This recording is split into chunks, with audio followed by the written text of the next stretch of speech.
Today is Monday, September 20th, 2021. Coming up, Roland Martin Unfiltered, streaming live on the Black Star Network. Thousands of Haitian immigrants trekked from various parts of South America, ending up under a bridge in Del Rio, Texas, looking for a better life. Hundreds have already been deported back to their country by the Biden administration. Folks, what is going on the border? What about these deportations? Why is America accepting Afghan refugees but sending back Haitians? We're going to have a full breakdown and report, talking to policymakers and advocates to understand what is going on and what can be done. A Michigan teacher cuts a biracial girl's hair without her permission. Her father is suing for $1 million, claiming discrimination. We'll talk to him and their attorney. The prosecution rests in the R. Kelly trial. Now it's time for the defense to present its case.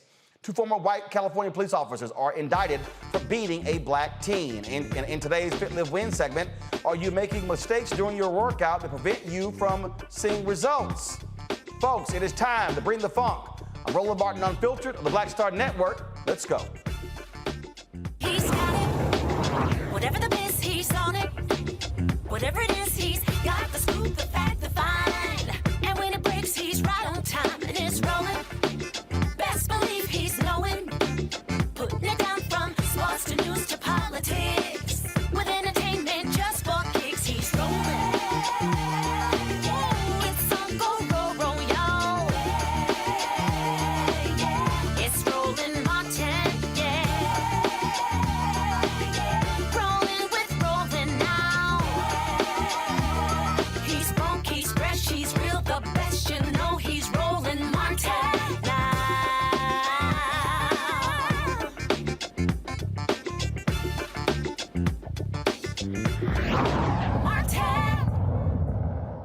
The United States is launching mass expulsion of Haitian migrants from Del Rio, Texas, as more than 12,000 sought entry.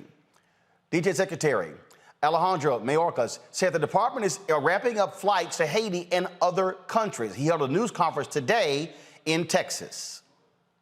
We in DHS are securing additional transportation to accelerate the pace and increase the capacity of removal flights to Haiti and other destinations in the Western Hemisphere.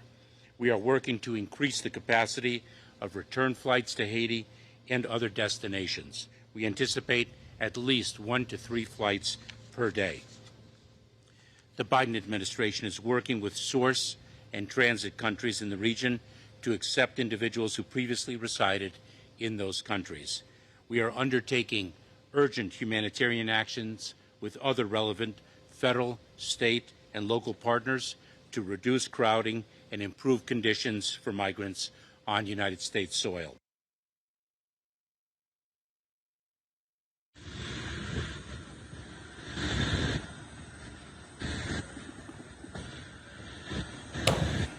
Folks, 3 flights with 145 passengers each arrived in Port-au-Prince earlier today. More flights are planned for tomorrow. Haitian officials are asking the U.S. for a humanitarian moratorium, adding the expelled migrants will likely not accept the expulsion from the United States.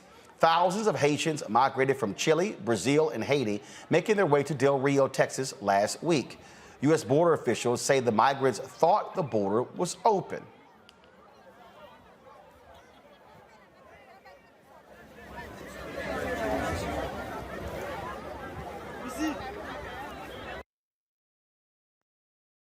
Smugglers continue to recklessly endanger lives of individuals they exploit for their own financial gain. Many of these migrants cross through remote, harsh terrain and unpredictable weather to get this far. Many likely didn't make it. The smugglers leverage misinformation to mislead people. Some of that information is focused on the TPS. Let's be clear, only those individuals living in the United States prior to July 29th are eligible for temporary protected status or TPS. No one who arrived here this past week will be eligible to get TPS. So here's the fact. We are still enforcing the CDC Title 42 order, and those attempting irregular migration here will not be allowed to enter the United States. They will be removed and sent back to their country of origin as mandated under current laws. At today's White House press briefing, journalist April Ryan asked White House Press Secretary Jen Psaki why Haitian migrants are being treated differently than migrants from other countries. The process for Haitian migrants has always in this nation been different than other nations. You have people like Congresswoman Sheila Jackson-Lee, who's calling for equal treatment and fairness when it comes to the Haitians at the border.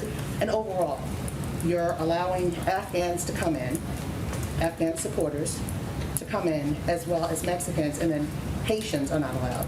Can you speak to that, the issue of equity and fairness? Absolutely, April, and I appreciate your question. Let me just take these different pieces side by side, right?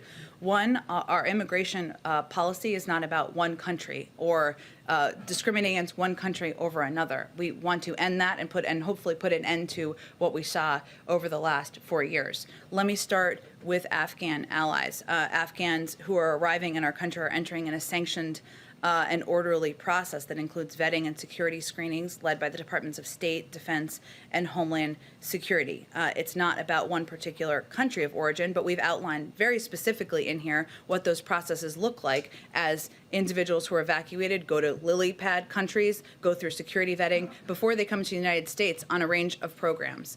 As it relates to individuals who are coming across the border, wherever they're coming from, whatever country they're coming from, Title 42 remains in place. There are a range of programs that people who are in the country can apply for or may be eligible for, including TPS for Haiti, which is something that we still are continuing to look at and review. The Secretary of State, the Secretary of Homeland Security are constantly assessing circumstances on the ground that would necessitate a TPS designation for any country. And they've obviously made a couple of designations over the course of the last couple of months as it relates to Haiti. And no matter whether it's the people who left, the Haitians that left in 2010 and traveled to South America and now trying to travel here, or the ones who left after this earthquake, either way, what is there for them to go back to when these planes are taking them back? The nation is in unrest. The president was assassinated. There are gangs that people are scared of. Democratic rule is not necessarily in place. The people are calling, particularly those here in this nation, are calling for the elections not to be held, on time because of unrest there. And then you also have the issue of the earthquakes. So what is there to go back to? What are you deporting them back to? Well, April, I will say that our objective and our focus is not only in implementing current immigration policies. We have also been working to provide a range of assistance, working closely with officials from the government as individuals are going back to Haiti, to provide a range of financial assistance, to provide a range of technical assistance. That is ongoing. And we certainly support and want to be good actors in supporting Haiti during a very difficult time, as you noted, with a government that is still working to get back to a point of stability with recovery from an earthquake. And that's why we have a range of programs, options, as well as financial support in place. Psaki was also asked about the treatment of the Haitians after a video and photos showing several Texas border agents on horses swinging whips.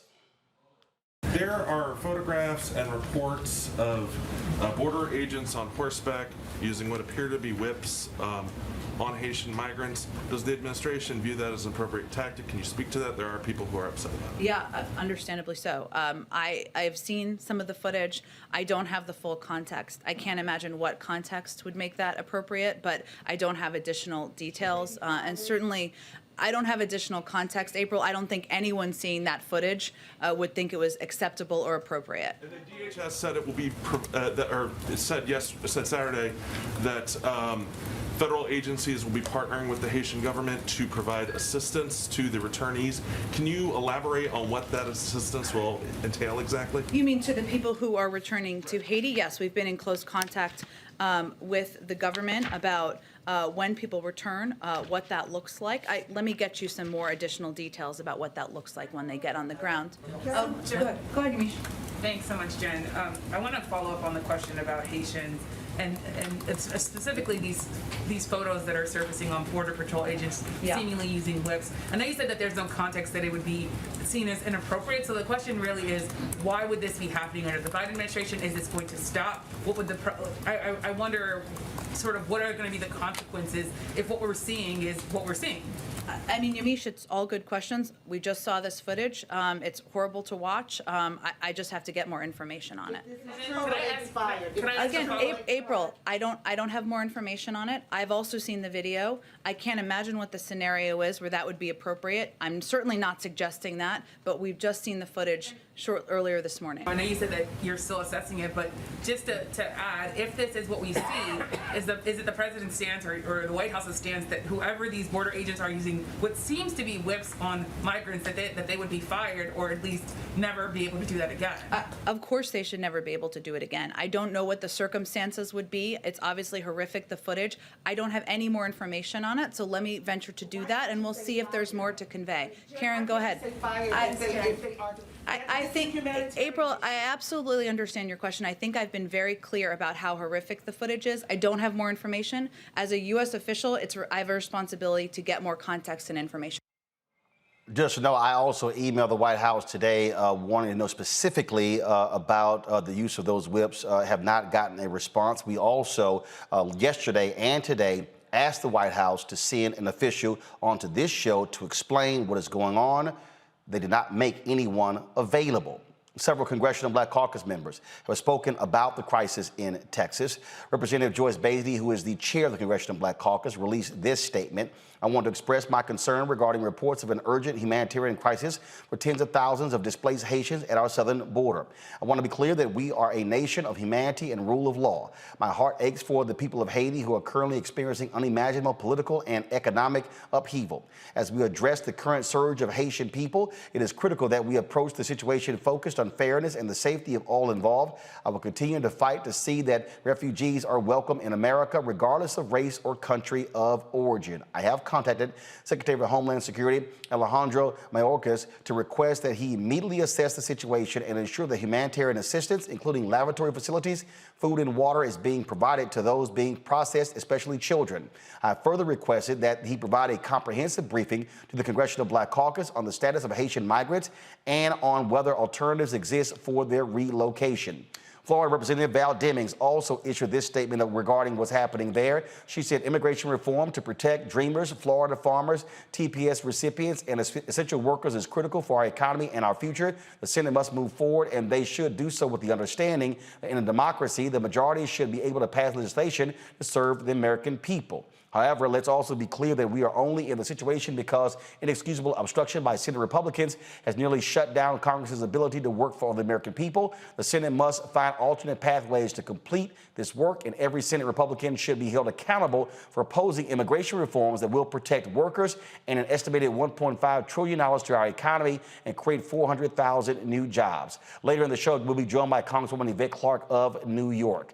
Folks, let's now go to several guests. Joining us right now is Judge Carlos Moore, his president of the National Bar Association, Brian Concannon, Jr., Executive Director of Project Blueprint, Patrice Lawrence, Executive Director of UndocuBlack Network, and Jean-Jacques Judy, pastor of Walk by Faith International Missionary Church, representative, first of all, International Missionary Church. Judge Carlos Moore, I want to start with you. What is the role the National Bar Association is playing along with the Haitian government or the people of Haiti regarding this crisis?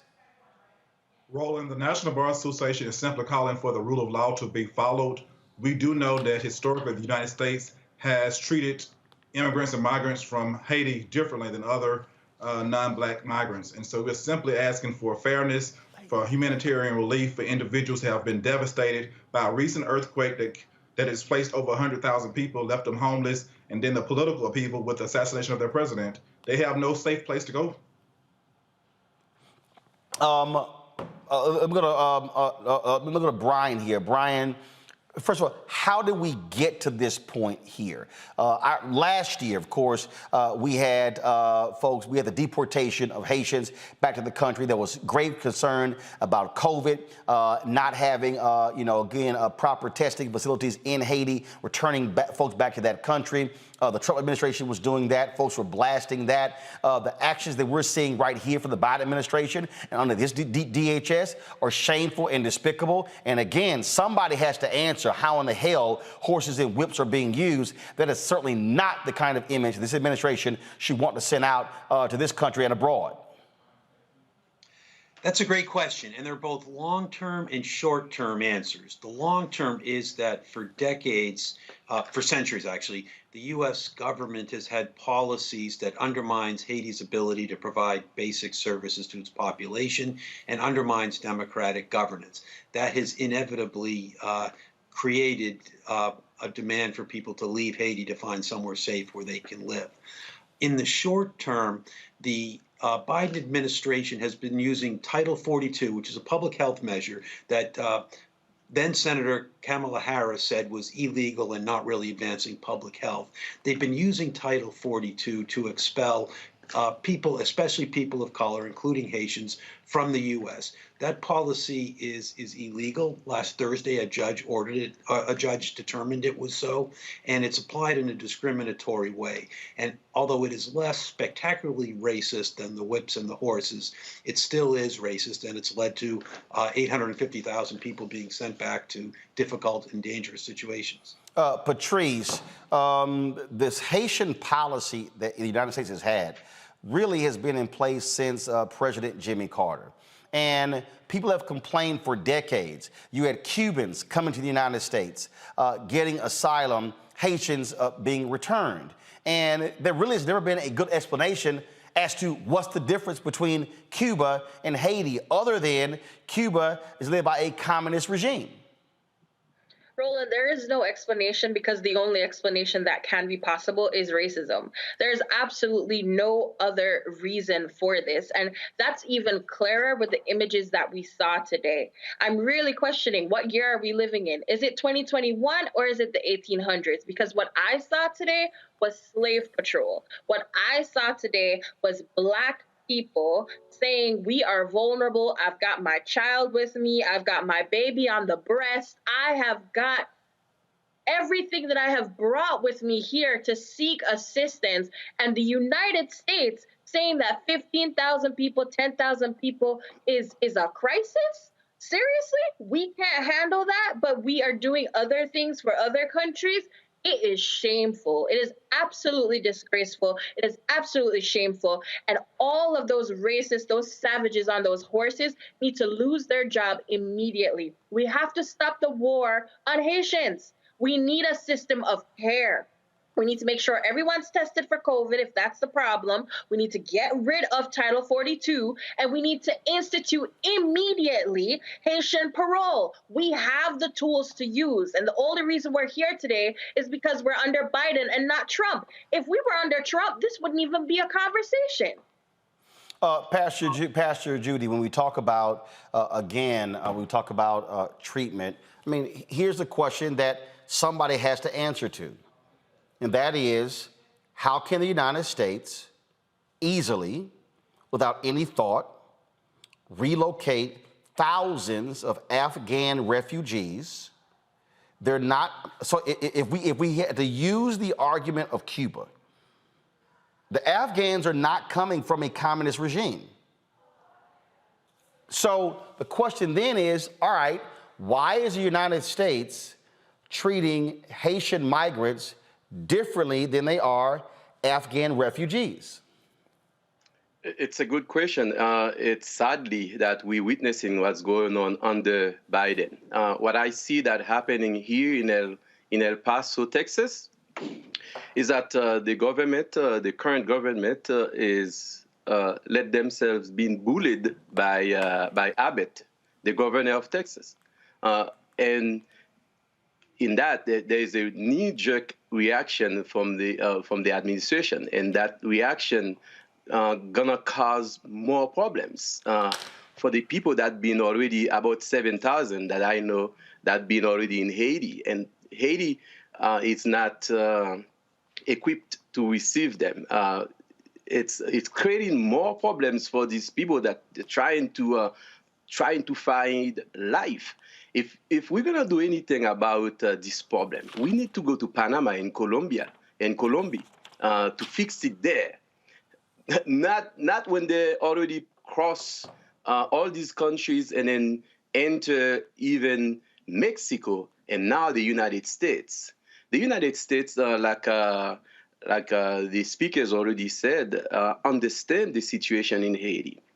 Haiti being ruled by bad politicians for decades. Like Brian and George Carlos was saying, it's bad governance that happening, international bad policy over decades, allowing puppets, allowing corrupt people to govern in Haiti over the last decades, and now we're doing a knee-jerk reaction to respond to this because Republicans who are already against us, against migrants, Republicans bullying, talk about it and so forth, and now the Haitian people are gonna suffer more and more.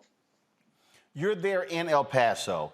Are you and your church members, are y'all corresponding with officials there? Are you offering any assistance? Have you actually been on the ground to assess what is going on here? Have y'all even tried to provide any sort of assistance, food, water, anything like that?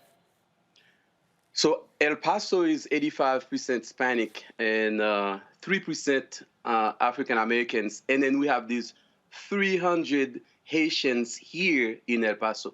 The majority of the Haitians here in El Paso, not migrants, part of the military. I'm a retired captain from the United States Army. And the rest, it's like 60 families, Haitians, they're all military. So they cannot speak about the current situation. So I speak.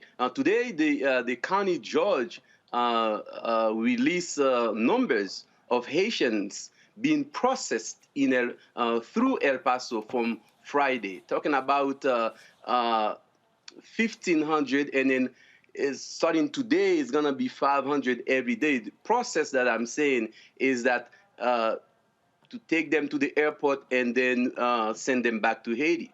This process will not work. This process, like I said again, is gonna cause more chaos in the life of the people in Haiti. The people here in El Paso, I'm one of the black churches here in El Paso that I need to appeal to the black community. I cannot sugarcoat it. We are a minority within a minority, and the black churches here in El Paso know that they have not responded effectively to face this issue with me. Within the last 5 months, I've been receiving migrants, black migrants, black people here in El Paso. They know the stereotype in this city, and they have not come to address these issues to make sure that when a black migrant depart. So now, something very quick I'm going to explain you. When a migrant they finally get released from the so-called detention center that ICE and CBP operate here in El Paso, when they got released literally with the prison outfit and then the GPS monitoring system. And then they let them go through the airport and then to the planes just like that. That's not right. This is inhuman. This is un-American. We should never do that to people. We should never do that to them. Not because they're black. How we call in everybody saying, let's get the Afghans, put them in the military base. By the way, I'm here in Fort Bliss. You probably heard of Fort Bliss, Texas. We're here in this base where they put a lot of migrants. The people say, bring them. They say to bring them. And then now, in about 1 month, you do that to Haitians, you do that to Haiti. Come on, that's not right. That's not right. Here's what's interesting. I got folks, people who run their mouths, always smacking their gums on YouTube saying, Roland, you voted for Biden for this. Let me remind all of y'all who seem to be stuck on stupid, okay? Who sent Haitians back? Trump. Who did before Trump? Obama. Who did it before Obama? Bush. Yes. Who did it before Bush? Clinton. Who did it before Clinton? Bush. Who did it before Bush, the father? Reagan. Who did it before Reagan? Carter. So this is the point that I need people to understand. This is American policy. And that's the issue here. And we need to contend with that. Why does America have a different policy for Haitians than they have for Cubans? What exactly is the distinction for America freely accepting Afghan refugees or other refugees from around the world, but having a separate status for Haitians? So could someone answer to me, when someone is trying to seek asylum, what is the distinction that we offer in the country? Again, Carlos or Brian or Patrice or Pastor, where you're facing persecution in your country, or the various reasons that we give in this country? Anyone? So with Cuba in particular, we had the wet foot, dry foot policy for a very long time. Which Okay, just so said for the that person who don't know, what's wet foot, dry foot policy? it is exactly what it sounded like, which was that if you were Cuban and you came on a boat, you wet foot, and once you set foot on any type of American soil, dry foot, you are allowed asylum. You are allowed asylum. You can get a green card. You'll process by just the mere fact that you're Cuban. Now, Obama wound down that program, so I'm not sure where it is right now. And then for asylum, that is still an international right. But under the COVID pandemic, which of course we're still in, Trump decided to say that he could use Title 42, something that's been around for a really long time. He could use Title 42 to deny migrants at the border. And at that time, as you rightfully say, Kamala Harris, Vice President, was one of the lead people who came out talking about how inhumane that was. And yet, under Biden, they are touting that same rule. So it's as if Trump is terrible, but his policies are not. Look at these images. These images that we are seeing are preventable. America has the money, the resources. They recruited overnight 400 civilians, supposedly, to go down to the border to facilitate with deportation. Why? Because they're at war with these individuals. They're at war with Black people. Black people do not deserve our care or our compassion, and they are not trying to actually make anything better. The other thing that we're not talking about, since you care so much about COVID, wear your masks. And why aren't you giving care to people? Are you testing every single person before they get on that plane? What are you giving them when they actually get to Haiti? And are you caring about whether or not they are themselves going to get sick when they land there? They don't care. They don't care. Haiti has nothing else to offer the United States government at this time. And that's just the end of it. If Haiti had what America wanted, they would do something about it. But at this point in time, Haiti doesn't have what America wants. And so we are going to treat people as if they are dirt. Worse than dirt, worse than dogs. The dogs would have been taken better care of. We see the way Americans treat their dogs. These people are being treated worse than dogs. I'm so sorry. I'm so angry today, extremely angry today, because this should not be happening. And Mayorkas is a hypocrite. Biden is a hypocrite. And so is Kamala Harris to allow this to happen. Also, a last thing, where did they get whips from? I really want a full investigation into CBP, because this is unearthing and shedding a lot of light. Whips and horses? That's what we do? That's what we do to people who are vulnerable? Do you see any Haitians there with guns, with knives, with anything? No, you see them with the clothes on their back and the babies in their arm. Why are you whipping them? Why are you not offering care? Organizations are willing and able. They all know someone here in the United States who can sponsor them. They've got family members. This is cruelty. It's evil. Brian, go ahead. I think one answer to your question was answered by Frederick Douglass back in 1893, who was U.S. ambassador to Haiti. And he said that we were punishing Haiti because Haitians were black and they dared to be free. And I think, unfortunately, that is still the case today. As we know, the Customs and Border Patrol has white supremacism deeply entrenched within its ranks. And even this policy, Title 42, was started by Trump advisor Stephen Miller, who's a known white supremacist. And it was not done to stop COVID because he tried to use the same thing for mumps before COVID came along. He just wanted to help preserve the white majority in the United States. And that's what this is all about. And the Biden administration may not like that, may not like Stephen Miller's policies, but they are certainly continuing them, either because they like them or because they're unwilling to stand up against the white supremacists. And as long as people who profess to not like white supremacy are not willing to stand up against it, this is going to continue. Carlos, the reality is the Biden administration does have a problem. When you had then U.S. Senator Kamala Harris speaking out against this, now she is vice president. The other issue is this here. Biden also put her over the border. So the question now is, again, so this is happening. We heard from the DHS secretary today, have not heard from Harris, have not heard from Biden. We heard from the press secretary, Jen Psaki, just so people understand.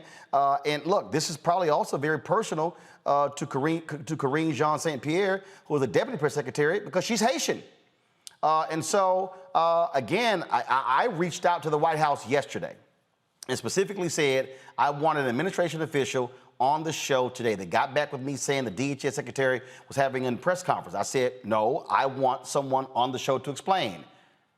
No one was offered up.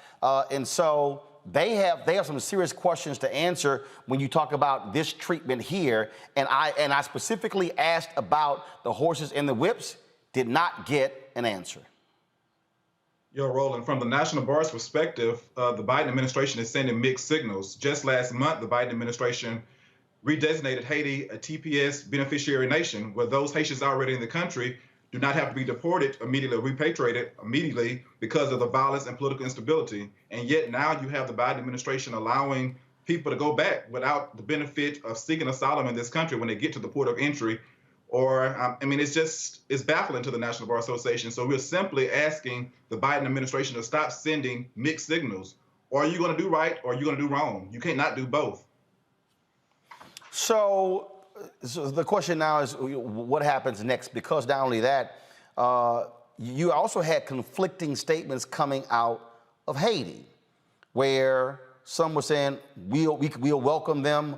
Others like, hold up, it's a moratorium. So the other question is this here, what exactly is the Haitian government officially saying with regards to this crisis? Pastor Judy, can you answer that? One thing that we have not received any response yet, one question we ask, because the president of Haiti just got assassinated about a month and a half. Normally, for deportations to take place, the head of state, like a president, elected official, supposed to be the one signing, accepting those Haitians. Now, of course, there's so many corrupt officials in Haiti right now working with the U.S. embassy that probably work some deals. Questions need to be answered about how do they accept those migrants, those Haitians. There's some Haitians that left Haiti after the earthquake. They already settled in many places. Haiti is the last place that they will go because the ties is limited because they've been away from Haiti for so long. So the question today is who signed, who accepted them, who allowed it, or is the administration just by force just enter Haiti because Haiti is unstable right now? So as far as officials in Haiti, it's nobody really in charge because not too long ago, the prosecutor sent a letter to interview the current prime minister. The prime minister turned around and get the prosecutor fired. So, I mean, the things that we need to talk about also is that who is in charge in Haiti, and who does the administration work with in Haiti to do things. From a Haitian perspective, it's some shady thing is happening right now, and these people, they need to come to your show and to respond to those hard questions. How did that happen? How do we treat Haitians like that? Like you were talking about the question about Cuba and Haiti. You know, I came here in the United States in 1994 based on asylum.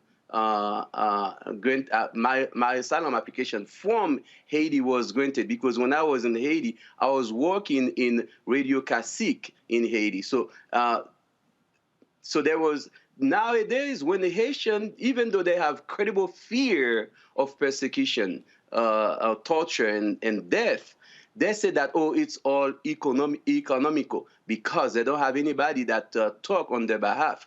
Cuba have a lot of people talking on their behalf. Now I'm appealing to the African American community to start helping us, to start helping this country in the Caribbean that's been so long been mistreated, abused by the U.S. and by their own. Well, in fact, on that particular question, I mean, I raised this question a couple of months ago, and I said, in terms of, look, there's a very strong Cuban-American alliance, groups that are in this country, especially in Miami-Dade. And everyone keeps telling me that you have these very strong Haitian-American organizations. Okay, the question is, where are they? You know, who right now is doing the lobbying? Who is doing the pushing on this administration? Who is reaching out to black media? Who's doing that? I mean, do any of you know, how are they being organized to do this? I reached out to a couple of folks, and they were like, hey, call this state official in New York, call this person here. And so, Patrice, what is happening there? Are they marshaling the forces to be able to drive this? Or are they going to be on black radio? They're going to be sitting here, even planning impromptu protests outside of the White House or anywhere in D.C. What is happening there? Yeah, absolutely. So I'm here because I come from an organization that it has Haitians, that we are undocumented black people all across the country. So that's the first part of it. There are other people that I know that are on the border right now. I know Haitian Bridge Alliance, Gerline Joseph, she may have been on your show before, and she is currently in Del Rio. She's been there since last week. She's monitoring what's going on. We are present. We are there. When it comes on to protests and stuff, I'll tell you from my experience even, and I've had a few protests in the Capitol. I'm here in Washington, D.C. When we have protests, do you know how they greet us? They greet us with dogs. They greet us with dogs going in and out of who we are, whether or not we have Congress people present. The way that they treat us is so bad. So bad. So, of course, we'll continue to do that. We'll continue to rally. We'll continue to do all the things. But we just finished that fight, actually, for Haitian TPS. And when that was granted, Secretary Mayorkas came to Miami, and I was there in Miami, and he said, oh, I love the Haitian people. I'm going to help the Haitian people. I'm so sorry it took me so long to designate TPS. And yet, a month after the designation has been extended, this is where we are. It doesn't make sense. You know why it doesn't make sense? Because it is not being done for humanitarian reasons. It's all politics. It's all politics. And so they're going to listen to who they want to listen to. Extremists, the Republicans, the favor that Biden is supposedly trying to curry for whatever reason, and others who are scared of the situation and scared of black people. Plain, straight, and simple. But we'll continue to use our power. Why doesn't the mainstream media have us? Oh, well, right? well, I can tell you that that's a real easy answer. because, look, you barely got African-American issues covered. You damn sure not going to have Haitians. But what you also have is you have folks who are much more willing to cover what happens with Cuban Americans than what happens with Haitian Americans. Brian, you, of course, you founded the Institute for Justice and Democracy in Haiti, was that executive director for 15 years. Unpack this, please. Unpack this for me. In terms of, you have, obviously, you got CBC members who are very much involved. Who are the white congressional or U.S. Senate allies for Haiti? There's been some, and it's growing. One thing that was really exciting to of us, among the disappointment that we had this spring with the Biden administration, was the fact that the House Foreign Affairs Committee has been taking a very strong stance against our administration's support for a brutal regime in Haiti. That was led by Gregory Meeks, obviously a CBC member. But one of the exciting things was almost every member of his committee, both black and white and Hispanics and others, were supportive of that. Mostly Haiti work has been led by the CBC, traditionally John Conyers for a long time, Maxine Waters, Barbara Lee, lots of CBC stalwarts. But definitely less so by the members of the white Congressional Congress. On the Senate side, Senator Ed Markey has been stepping up for Haiti in the past. But obviously, you need a lot more. You need people willing to stand up against the Democratic administration. I mean, there's much more willingness to stand up for the Trump administration for calling Haiti a shithole country than it was for standing up against the Biden administration for treating Haitians the way we're seeing on television. Well, today. here's what I mean by that. You take Florida Senator Marco Rubio. That's a huge Haitian American contingent there in Haiti. He said nothing. I'm about to send a tweet out right now. He said nothing. I'm on his Twitter feed right now. He said nothing about what's happening with the Haitians there. Yeah. And I think that's been the position of most members of Congress, Republican or Democrat. They're not speaking up. And again, I mean, I don't think I have to add to what everybody else has been saying. There's no way of making the distinction other than on the basis of skin color. Carlos, what's next? What's next? We hope to get down to the border as president of the National Bar, the black lawyers and judges in this country, and see for ourselves what's going on and assist with the Haitian Bridge Alliance to offer humanitarian assistance, offer legal assistance, pro bono assistance to those individuals. They are entitled to a court hearing. They are being immediately expelled from this country without benefit of petitioning the country of the government for asylum. And that is wrong. We want the rule of law to rule the day, to carry the day, and we will fight and not sit silent until justice and the rule of law prevails in this country. Pastor Judy, for you, what should happen next? I think what next is that there's a bigger awareness that just been brought to the attention of the American people and to the black community, is that what you see under the bridge in Del Rio, Texas, it doesn't happen there. We have to go back to see over the past 50 years how the United States of America has been mistreated Haiti by putting bad people in power in Haiti, by setting up bad conditions for Haitians to live in Haiti. What we see that happen under the bridge is the eye-opener that we should never abandon this place. What took place under the bridge when we see people being mistreated, people having makeshift environmental protection, it's giving us a bigger picture as a whole that we need to do something positive. We need not to respond to Republican bullying us. We need to continue forward. Like things that took place in the past, actually for Haiti, the Congressional Black Caucus being in the forefront.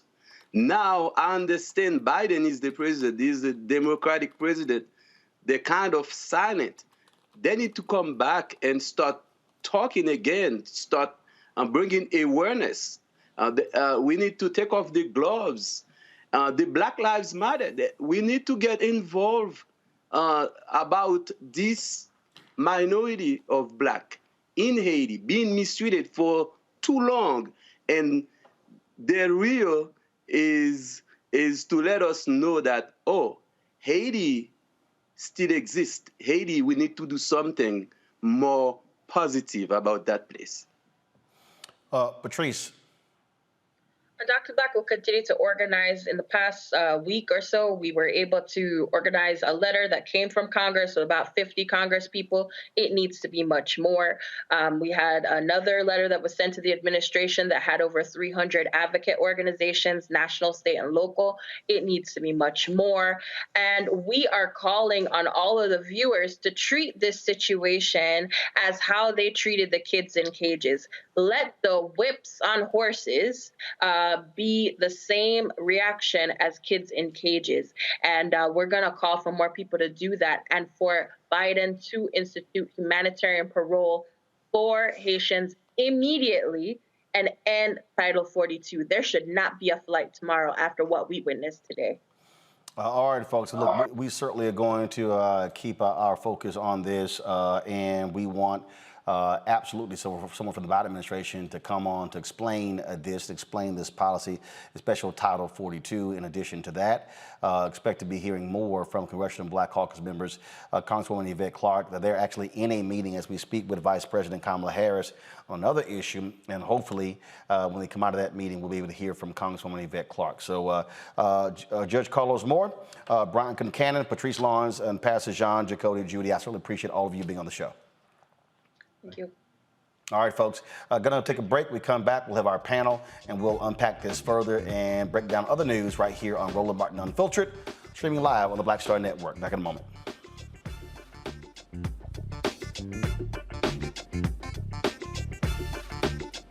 I believe that people our age have lost the ability to focus the discipline on the art of organizing.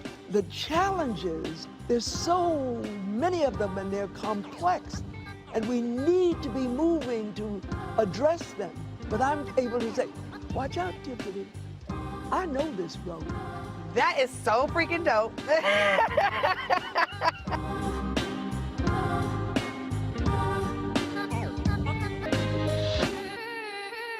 Time to be smart. Roland Martin's doing this every day. Oh, no punches! Thank you, Roland Martin, for always giving voice to the issues. Look for Roland Martin in the whirlwind, to quote Marcus Garvey again. The video looks phenomenal, so I'm really excited to see it on my big screen. Support this man, Black Media. He makes sure that our stories are told. See, there's a difference between Black Star Network and Black-owned media and something like CNN. I got to defer to the brilliance of Dr. Carr and to the brilliance of the Black Star Network. I am rolling with Roland all the way. Honored to be on a show that you own. A Black man owns the show. Folks, Black Star Network is here. I'm real revolutionary right now. Roland was amazing on there. Stay black. I love y'all. I can't commend you enough about this platform that you've created for us to be able to share who we are, what we're doing in the world, and the impact that we're having. Let's be smart. Bring your eyeballs home. You can't be Black-owned media and be scared. You dig?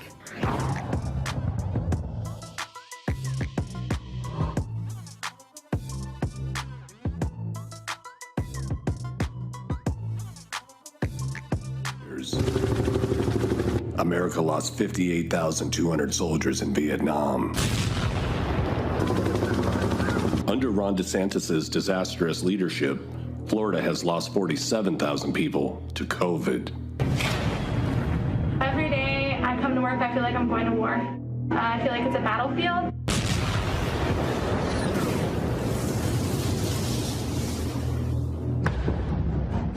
Governor Ron DeSantis has been downplaying the severity of COVID in Florida. I mean, it may go up a little, but it is not surging.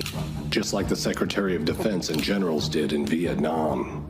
We will prevail in Vietnam over the communist aggressor. Now they're accusing you of creating, quote, an artificial decline in deaths and misleading the public about the surge coming to an end. What is your take on all this? So first of all, it's just a totally false partisan narrative. Comments on civilian casualties have been used in the United States for political purposes and have been greatly exaggerated. There's been a lot of misinformation. Soon, Florida will surpass the number of Americans dead in Vietnam. The fact is, we're no longer in a state of emergency. ICUs, most cases are just overflowing at this point. Governor Ron DeSantis has said that hospitals have it under control. ICU nurses are at their breaking point. In my whole nursing career, I've never seen anything like it. The war in Vietnam is going well, and we will succeed. Robert McNamara, Secretary of Defense.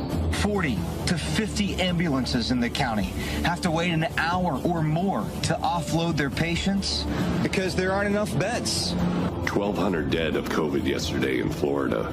That's not the total for a week or a month, but one single day. More people are dying now than ever before during the pandemic. So you're going to give a speech, or are you going to ask a question? Refrigerated trailers are in place at several hospitals to expand hospital morgue capacity. Ron DeSantis' disastrous leadership has turned Florida into its own Vietnam. Yet we were wrong. I believe we were terribly wrong.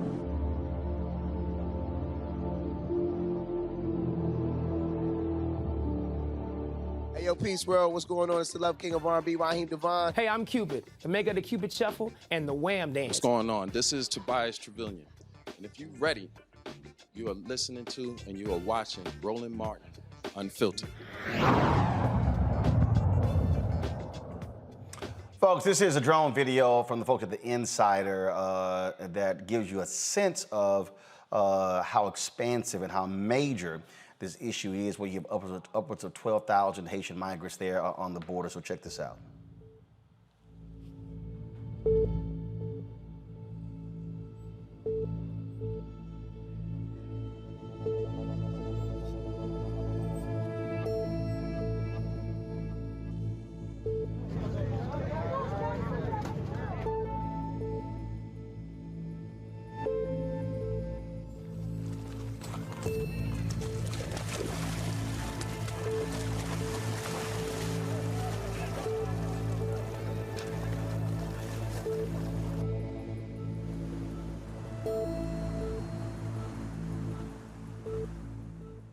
Estamos pasando súper mal, la familia le manda plata a nosotros y nosotros no podemos comer, tenemos niños y sin pañales, mira, ahora tengo que cruzar al lado mexicano con la plata mojada para poder ir a comprar algo para el niño y no tenemos nada ya.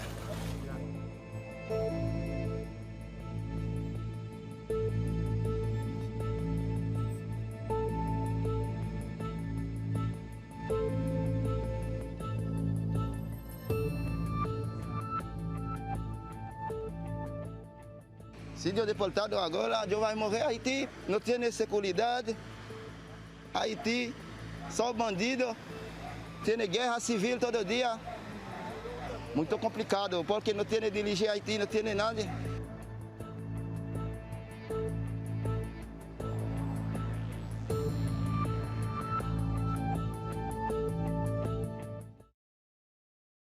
Again, is quite devastating there. I was bringing my panel right now, Caleb Bethea, Communications Strategist, Johan LeBlanc, National Security and Foreign Affairs Analyst, Dr. Omakongo Dibinga, Professorial Lecturer, School of International Service, American University. Glad to have all of you here. Johan, I'll start with you. Your assessment of how significant and serious this issue is, and what must the Biden administration do to deal with, obviously, these shameful images? Absolutely, Roland. I think that, one, we need to look at the rule of law and see what it says, right? And as we know, for asylum, these folks are obviously at the border because they're seeking refuge. So I believe that they should be allowed, be afforded the opportunity to engage in a critical fear interview and for the administration to ascertain whether or not they are eligible for asylum, to apply for asylum, and so forth. So I think that the rule of law needs to be applied here, like it has been applied, like it's always applied with other immigrants that are not black and brown, right? And also I think that the Biden administration needs to certainly treat those migrants with dignity. And I understand if you're going to repatriate them, while I do believe that their rights are fundamentally being violated under international law and even some of the domestic laws here in America under the Immigration Naturalization Code, but at the very minimum, the administration must treat these migrants with dignity. For example, one woman who was sent back to Haiti, she was repatriated back to Haiti. She said, you know, I don't mind that they sent me back to the country where I'm from. That's not the problem. But the Biden administration should have treated me like a human. And I think for all of us, whoever you are watching these images, we should all feel uncomfortable because we put Biden in office. I myself voted for President Biden because Biden told us that he was going to restore America's dignity. And right now, that's not what he's doing. He has continued with Trump's failed policies as it relates to the treatment of immigrants, in particular, Black immigrants. So the Biden administration needs to comply with the rule of law and treat those migrants with dignity. Congo, this obviously, you have an administration that is under intense pressure from the right wing. Let me just give you a sense of why I'm saying that. So go back to my computer, please. So if I scroll down, I just click videos. If you look at, a lot of the folks who are reporting on this, what you're seeing is yes, Sky News, you're seeing CNN, but guess what, Democracy Now! But also you're seeing Breitbart, Daily Caller, a lot of these right-wing websites. And so what's happening here is that the right wing has been putting massive pressure on President Biden over the issue what's happening on the border because they have been making this a political wedge issue. And so there's even, you see this, just so y'all understand what's going on here, I'm going to play this. I'm not going to play a lot of it, but here you got Senator Ted Cruz, Cuban immigrant, okay, dropping this video that Breitbart pushed out. Cruz blames Biden for inhumane Texas migrant camp. They're pimping what's happening here with the Haitians. That's what the right is doing here. And so when you go to Twitter, you look at who's pushing out the videos, right here, Daily Caller. There's a reason why the right is doing it. They don't give a damn about Haiti. Yeah, absolutely right. Absolutely right. And they're going to push any single narrative that they can to act like they care about us. And yes, we can talk about how Biden can't win for losing when it comes to this because he's going to get hit from all sides. But we need to focus like you just did for this last hour on the side that we're on and hitting them. Because as the last panelist said of the last segment, those flights need to stop tomorrow. All these Breitbart and all these guys, they're going to take every single thing that they can. But we need to keep this activism going. We're talking about freaking whips, Roland. Whips, man. It's like 1821 or 2021. Biden has all of this talk about restoring dignity and the like, but his policies, whether we're talking about Iran, Cuba, Canada, and now this is continuing what Trump did.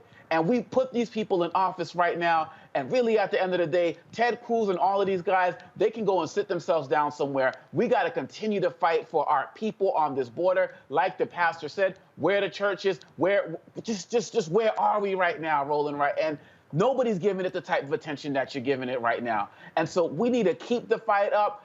Biden, Harris, who's supposed to be on the border handling this stuff, these are our people, man, and they're being treated like animals. I've never seen this on the border, whether we're talking about the kids in cages, whether we're talking about Cuba, whether we're talking about Mexico, none of this. And you're sending people back. One story, you're sending these guys back to Haiti, and I appreciate what our sister was saying about didn't mind being sent home, but we also have people who do mind being sent home. One brother said he was 12 the last time he was in Cuba 10 years ago. And he's like, they just dropped me off, and I don't know where I'm going to sleep tonight. You put them on a plane, don't tell them where they're going, and you put them, as the pastor was saying, still in their detention garb. This is not the United States of America. This is the United States of inhumanity, and we cannot stand for this. Kelly, when we look at what's happening. You heard the pastor there. You heard the man even in that video who says, yo, we don't know who the hell is in control in Haiti. It is a country that is rudderless when it comes to leadership. You have the investigation, the assassination of the president. You have folks saying that the prime minister was involved. I mean, you have all sorts of different things there. And so you heard that man say it's civil war. It's thugs and gangs being in control. Folks are afraid of their lives. It's utter chaos. It is utter chaos. But what's even more chaotic to me is the fact, well, not even chaotic, but it's just incredibly hypocritical of the United States to be treating Haitians this way. But like I've said on your program before, I don't even know if the United States can truly help Haiti the way it needs to be helped, because they don't truly understand freedom. Haiti is free. We are not, because we still treat our own citizens as though there is a caste system here. We still treat Black people like second-class citizens here. So the treatment of Haitians and other minorities at the border, other nationalities at the border, isn't surprising to me, but it is incredibly disappointing, especially when we see literally a flashback to 1821, such as our previous panelist said, with the horses and the whips. And for me, it just does not compute how we still have this performative allyship when it comes to minorities and Black people. America cannot afford to do any more performative allyship. We cannot afford to do any more just surface level humanitarian help. You being there with cameras is not helping the issue. I saw on CNN today, they had a live footage of people bathing in some type of body of water. I couldn't tell if it was a river or not, but it was uncensored. And by that, I mean, there was literally a naked, tender-age child on CNN without censored. So for me, going back to the fact that they are not treating these people with dignity, and how we are not treating Haitians the way we would treat the Afghans that we literally just risked 12 American lives to get over here, and even more so.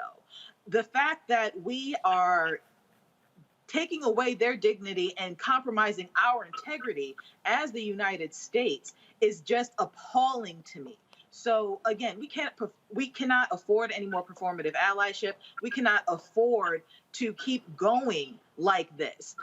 It is clear that those men on horses had that equipment for a while. It said the United States on it. They're backed by the United States. So the shocking fact is that it was a picture, not the fact that it's happening.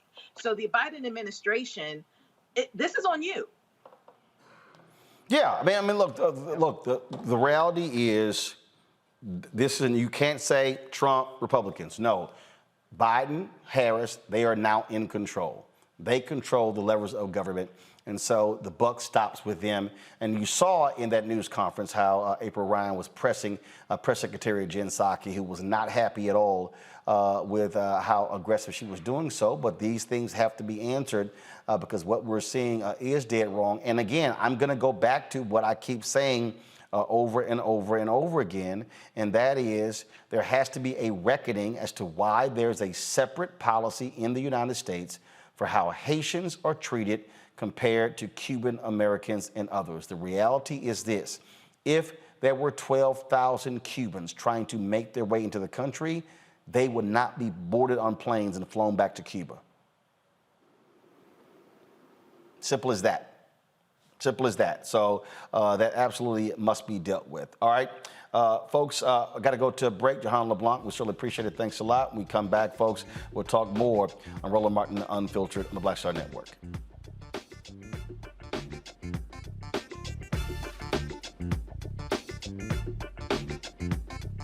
George Floyd's death hopefully put another nail in the coffin of racism. You talk about awakening America. It led to a historic summer of protest. I hope our younger generation don't ever forget that nonviolence is soul force. Priceless.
Time to be smart.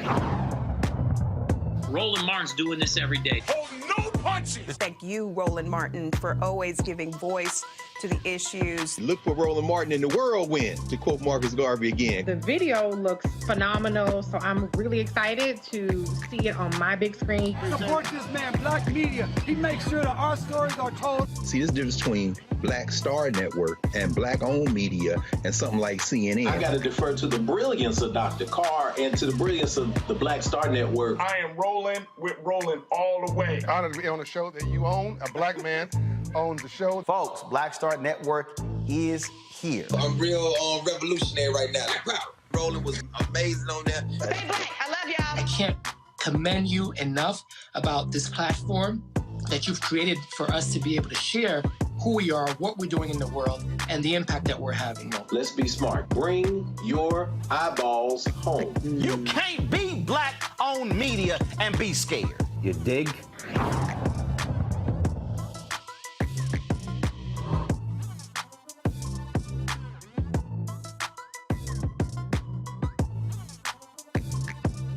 I'm Bishop TDJ. Hi, y'all doing? It's your favorite funny girl, Amanda Seals. Hi, I'm Anthony Brown from Anthony Brown and Group Therapy. What up, Lana Well, and you are watching Roland Martin Unfiltered.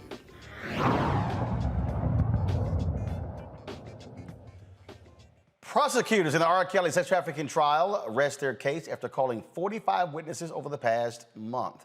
Several women and 2 men in Kelly's inner circle testified he was grooming them for unwanted sex and psychologically tormenting them. The defense will now begin calling former Kelly employees to cast doubt on some of the accusers' accounts. Kelly has denied any wrongdoing. Kelly Bethea, I'll start with you. Again, the R. Kelly defense, they got an uphill battle on their hands. I don't even think it's uphill. I think they already lost the war on this. This is just a matter of constitutional rights at this point, in the fact that R. Kelly is entitled to an adequate and effective defense. Frankly, what he did was indefensible. We have known for 20 years that R. Kelly is a pedophile. He is also a hebephile. He is a disgusting human being who happened to have been talented, not talented to the point of that he's above reproach, but he was talented nonetheless. He was a musician, but that does not excuse his behavior to the tens of possibly hundreds of Black girls and young Black women that he has assaulted, that he has raped, that he has. Hold up. We cannot say he's assaulted and raped because he hasn't been convicted. I understand your allegedly. point. Thank you. Allegedly. I said, but as a lawyer, we can't make that because he's not been convicted. I'm aware. My apologies. Allegedly assaulted, allegedly raped. Just indefensible crimes that he has been indicted for. He needs to go to jail. Should he be found guilty, which I, at this point, have no doubt that he will be, he needs to be up under the jail. This is a man who claimed to be the Pied Piper. He coined himself to be a predator, because that is what a Pied Piper was. That whole folklore of a older man who, by being a musician, was able to lure children away from the safety of their homes so that he could do unspeakable things to them. The fact that he likened himself to that in a favorable light and still thinks that what he allegedly did is okay just shows you that not only the cognitive dissonance, but just how sick this man really is, and how sick, frankly, his followers are, who still think that he's innocent. So again, like you said, we're going to be watching this very closely, but I have a really good feeling that we won't be saying the word allegedly much longer. Makongo? I'm definitely hoping that Kelly is right on that, in terms of we won't be saying allegedly much longer.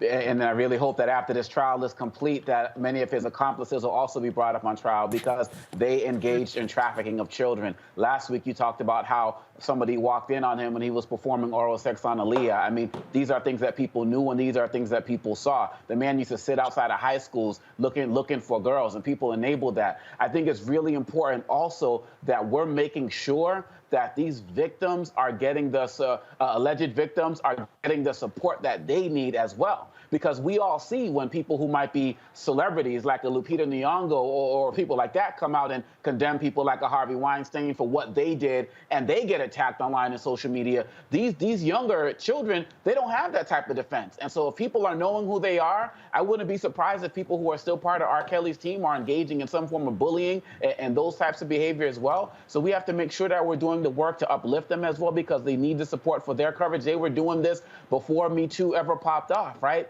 And so really at the end of the day, we have to make sure we're supporting our young black girls who are now young black women now, and probably a little bit older black women now. And we have to make sure that his entourage and everybody who's involved in this trafficking ring gets punished to this most severe extent of the law if they are found to be guilty. So we certainly will see what happens now that the defense now has their time. All right, folks, so let's go to Michigan, where, crazy story, a Michigan father is suing a school district for cutting his daughter's hair. Biracial, but did it without permission. Jimmy Hoffmeyer filed a $1 million lawsuit against Mount Pleasant Public School for racial discrimination, ethnic intimidation, intentional infliction of emotional distress, and assault and battery. Hoffmeyer claims the school violated his daughter's rights after having their hair cut on 2 separate occasions while his daughter, Journey, was at school. Joining us right now is Jimmy Hoffmeyer, as well as attorney Chandrika Simmons and Christina Laster, Director of Policy and Legislation, National Parents Union. Glad to have you here. Jimmy, first of all, why in the hell are they cutting their hair? Like, what was the rationale given? They said it was because my 7-year-old daughter, asked for it to be done. Okay, hold on. They're claiming that your daughter asked for her hair to be cut. Yep. But so what? Is there a salon or a barbershop in the school? No, there isn't actually. So first of all, who cut her hair? First time it was a 7-year-old little girl that was in class with her, and her name was Amaya, I guess. That was on March 24th. And March 26th, it was done by her library teacher and approved by her her first grade main teacher as well. Okay, so I mean, obviously, look, in schools, kids do all kind of stuff. And so having another classmate clip your hair, I mean, I get that. But a teacher actually went ahead and at no point did that teacher say, sorry, Journey, I can't cut your hair. You're going to have to actually talk to your parents? And no one talked to you? She actually addressed my daughter, actually. And, yeah, I'd never got an email, a call. I had to call them to figure out what happened to my daughter's hair. Chandrika, explain this, because does the district actually have a policy? No. Go the ahead. district does not have a policy of educators turning into barbers and cosmetologists for the day. So this library teacher gets permission. Who the hell gave him permission?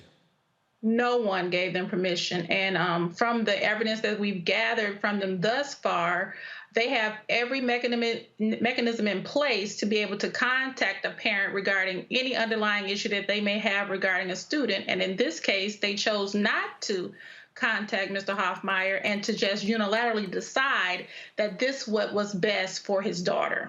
Even though Mr. Hoffmeyer had already taken his daughter to a hair salon after the child on the bus cut her hair to shape it up and make it look presentable, they cut this child hair after she had visited at a hair salon.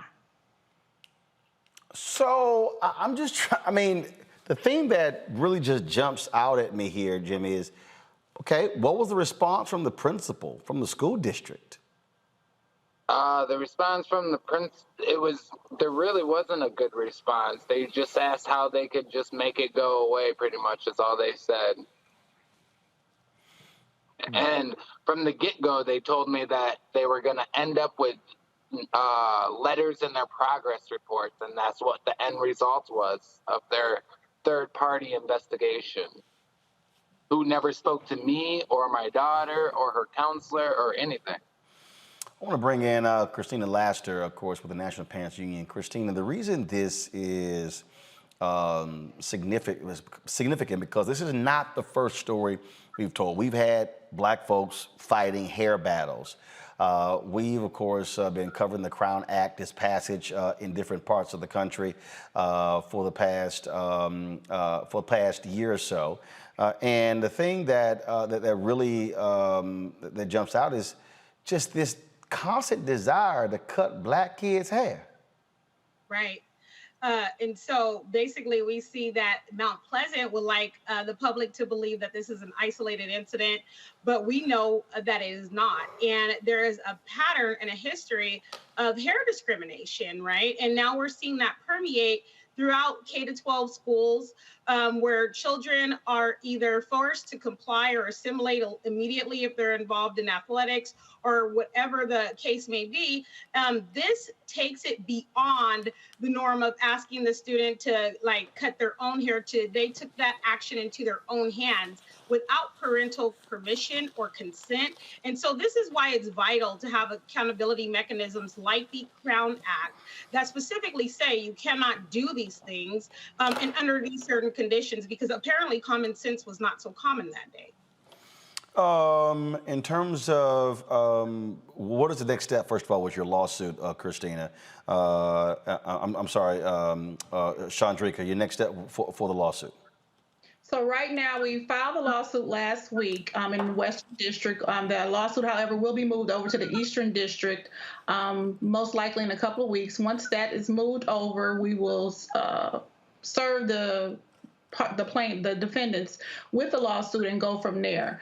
What we're seeking is some type of justice, because the response that we received these months that we've been trying to reach a resolution with the school district on this matter is so nonchalant, so not taking accountability for this occurring to this child.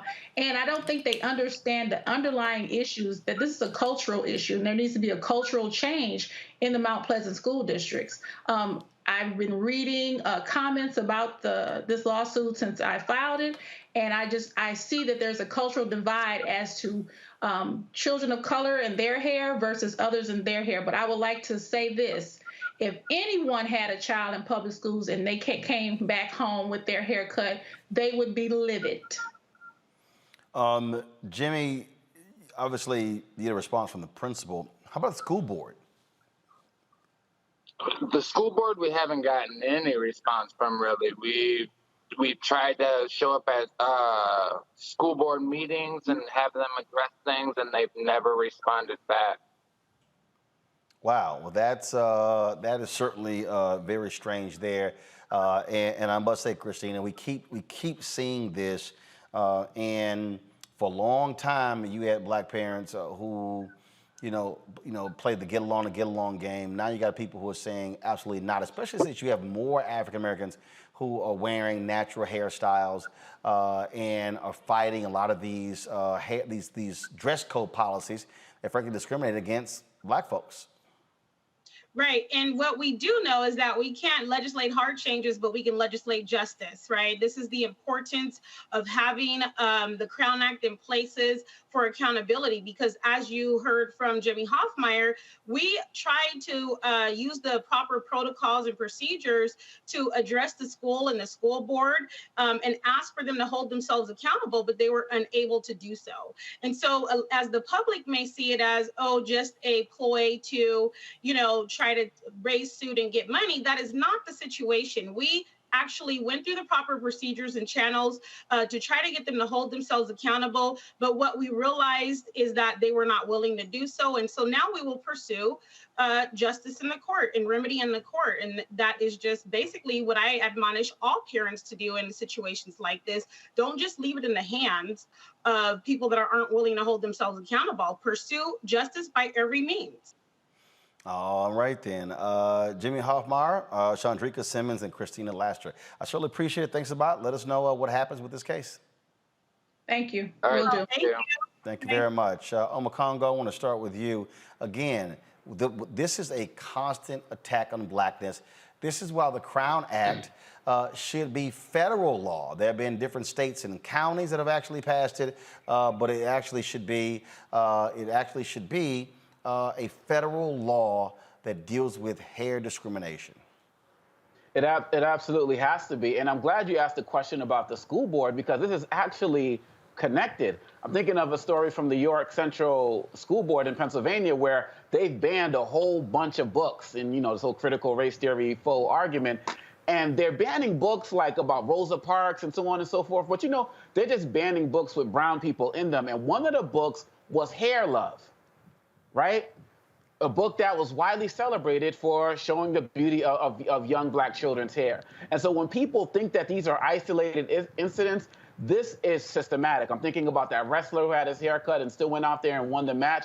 We need the Crown Act to be federal, and all of the parents out there. And for these teachers and these librarians and whoever who feel like they can just have the right to have access to our bodies in any way, shape, or form like this, I'm glad that there's national attention to this, because that father deserves better. That child deserves better. And so the Crown Act needs to be the case. It needs to be federal. But we also need to realize that this is also connected with everything that's going on in these school boards against, quote unquote, critical race theory being taught in schools. This is part of that whole movement that these guys are after, and we have to continue to fight it. Kelly, again, whether it's that wrestler, where they told him, look, I'll cut your hair, are you going to get disqualified? Whether it's the case for the brother in Texas who was say you can't graduate because of your hair violates the Texas dress code. It's just nonsense. All of it's nonsense. And you see how my hair is today. Like, I have come across some discrimination regarding my hair myself, and it always irked my soul, considering how my hair had absolutely nothing to do with my intelligence. It had absolutely nothing to do with my skill set in that job or that meeting or that, that event. My hair is my hair, and it should never have to be a political statement, just being yourself. So I personally commend the father in this situation, because he is a lot calmer than I could ever be. But granted, this happened back in March, so maybe the acute anger has subsided. But I commend him for his grace on this issue, and I also commend him for actually not only standing up for his daughter, but at this point, he's standing up for all the kids who are in this jurisdiction who have similar issues regarding their hair, because their hair should not be an issue at all, and yet it is. I had questions regarding the status of the Crown Act in Michigan. Like Doctor said just previously, it should be federal law, but until that point, every state should have some type of legal safeguard when it comes to hair discrimination. That's why the Crown Act was even legislated and designed for legislation in that regard.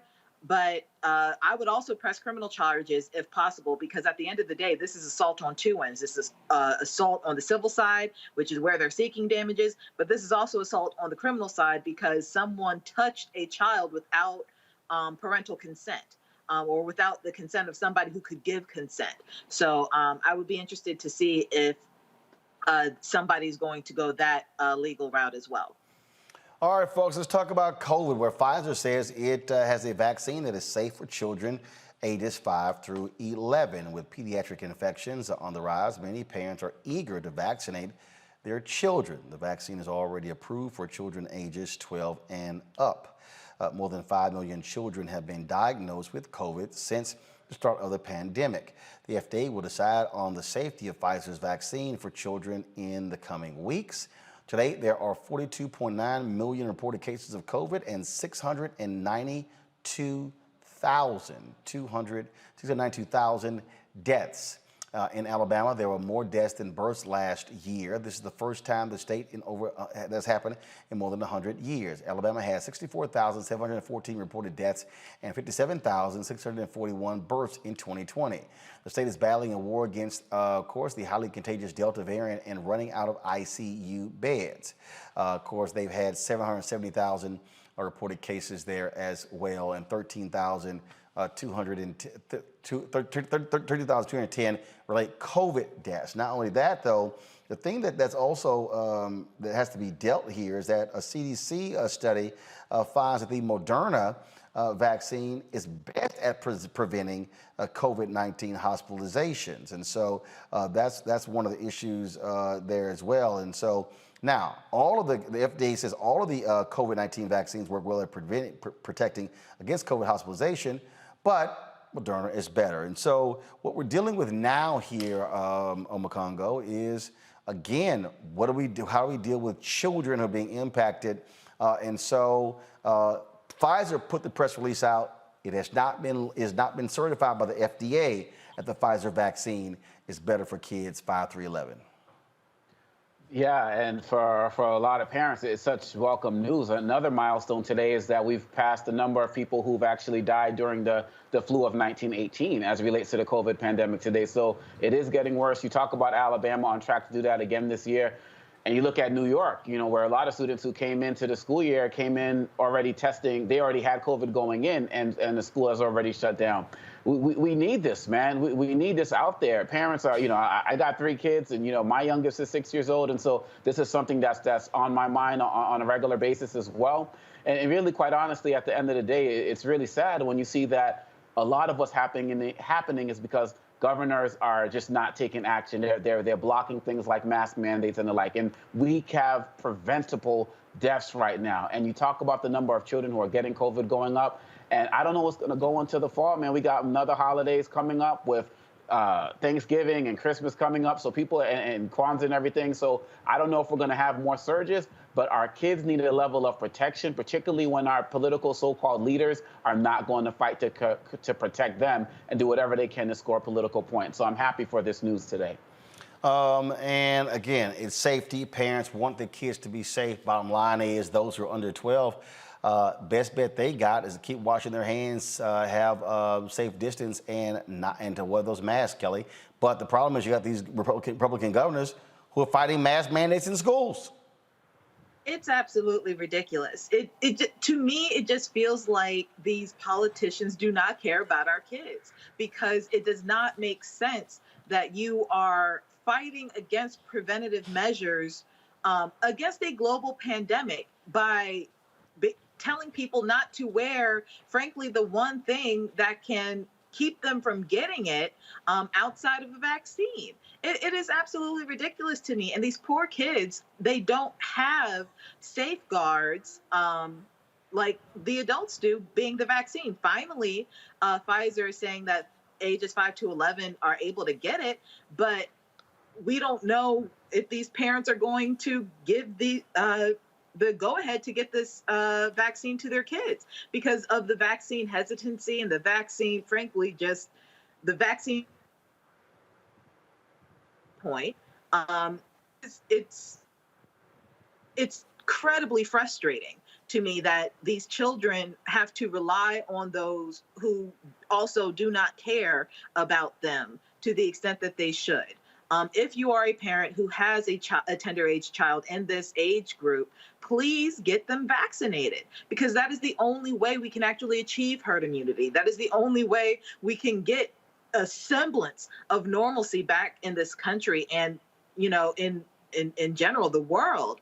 But getting a vaccine, just one more vaccine outside of the other immunizations that your child probably already has to be in public school, you know, just get them vaccinated.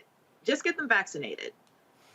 Well, you still got a lot of folks who say disagree with that, but you know what? You got folks who are still impacted, such as comedian Chris Rock. He says he has COVID-19. He also was vaccinated, but in a tweet he stated, "Hey guys, I just found out I have COVID. Trust me, you don't want this. Get vaccinated." Speaking of getting vaccinated, wife of Reverend Jesse Jackson Sr., you know what? Before, she didn't want to get vaccinated for COVID. Oh, she now is urging people to do so.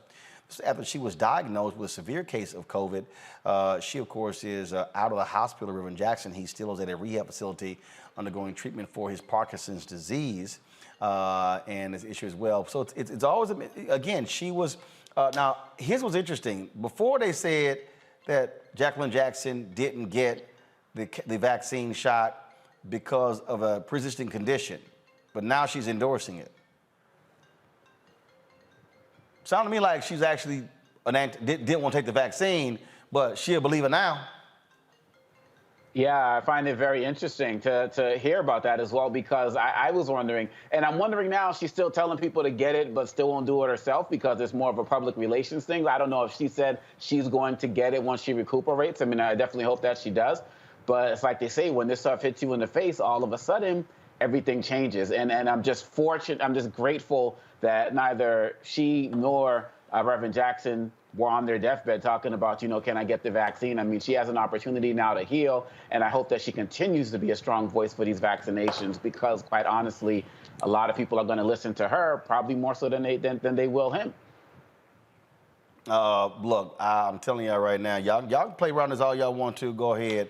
I ain't trying to play around with COVID, but, you know, and so it goes. All right, folks, 2 former California police officers were headed to court for beating a black teen. Michael Stiles and Omar Villapueda are facing felony assault by a public officer and assault with force likely to cause great bodily harm charges after the brutal beating of Devin Carter during a December 30th, 2020 traffic stop. Now, here's the deal, folks. Watch this video. Boy, it's crazy. Take your seatbelt off. Take your fucking seatbelt off. Okay. I'm down. I'm not mother. I'm not resisting. Ow. Get off. I'm not resisting. I'm not resisting. Yeah, you are. Give him your hand. Give him your hand. Give him your fucking hand. Give him your hand. Give me your fucking hand. Give him your hand. Fucking hand. Ow. Give him your hand! Here. I'm on it. I'm done. I got one. Give him your other hand! Ow! Give him your hand! Give him your hand! Your fucking hand, asshole! There. Ow! Yank it. Ow! Yank it.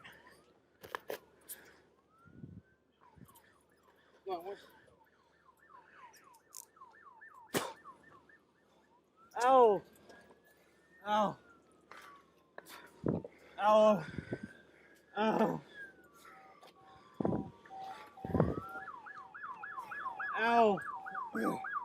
Double off. I'll throw him in the car. Stand up. Huh? They're on the tight. Yank it. Ow. Stand up. Okay, I'm done.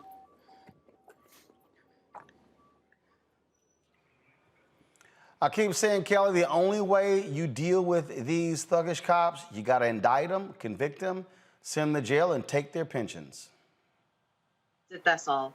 Because at this point, it is absolutely ridiculous. I personally had to, mute my phone and everything because I can't keep watching videos like this. I know that they exist. I know that it's still happening, but I personally cannot handle any more trauma to my Black brothers and sisters being imposed upon by racist police or racially biased police. Because it's not just white people, white cops doing this, it's also Black cops.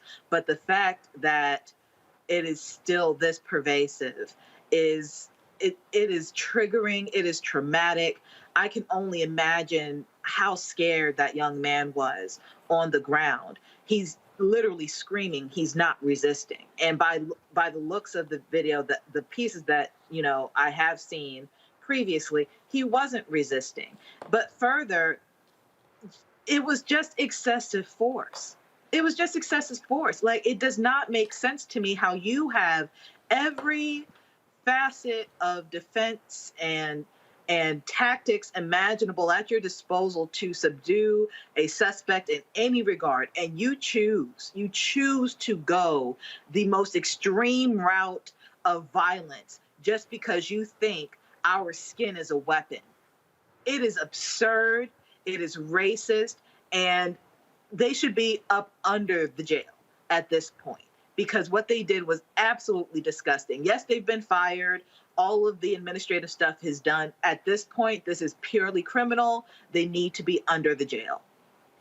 Again, Makongo, if you got to have deterrence, and when they say I can get off, that's no deterrent. That's right. And this is yet another reminder of why we need the George Floyd Police Reform Act. It's another reason that we need to understand that as part of that is a database of officers who do things like this. So when they do get fired, they can't just go down the road and do this again. And we also have to be mindful of the fact that one of the things the brother was saying was that he sped up because he wanted to drive to a lit area because he was afraid of what was going to happen in being pulled over in the dark. We saw this a couple of months ago with a soldier in Virginia. Imagine if there was no lighting. This brother might have ended up dead. So we see these situations where officers will make the situation worse by running up and say, oh, you're resisting, and then knock them out, or just try to pull people over in the dark. And they put us in positions where they feel like they are forced to do what they're doing, where they're just looking for a reason to beat us down.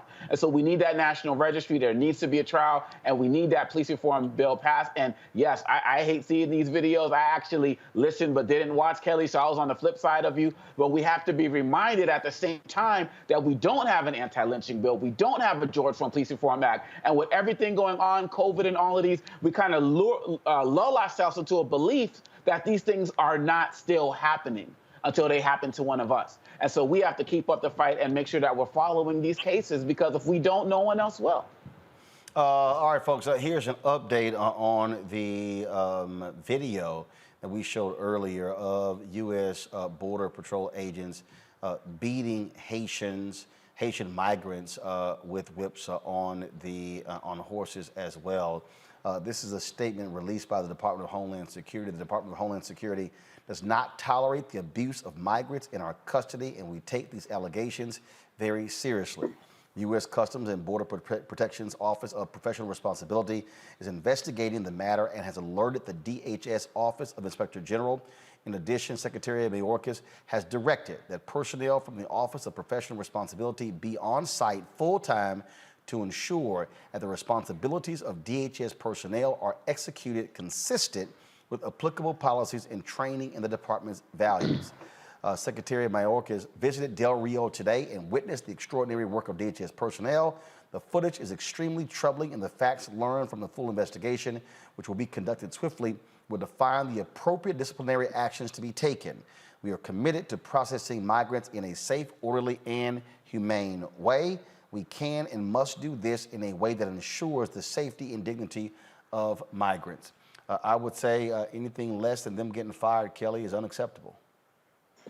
I don't see what's humane about a man with a whip on a horse whipping Black people into submission when they are clearly of no threat to the men on horses with whips. Like, there's no excuse for this whatsoever. And like I said before, or at least I tried to say before, this administration knew what was going on at the border. This administration knew that they were equipped in this way. And if they didn't, they weren't doing their due diligence as an administration regarding who is guarding the border.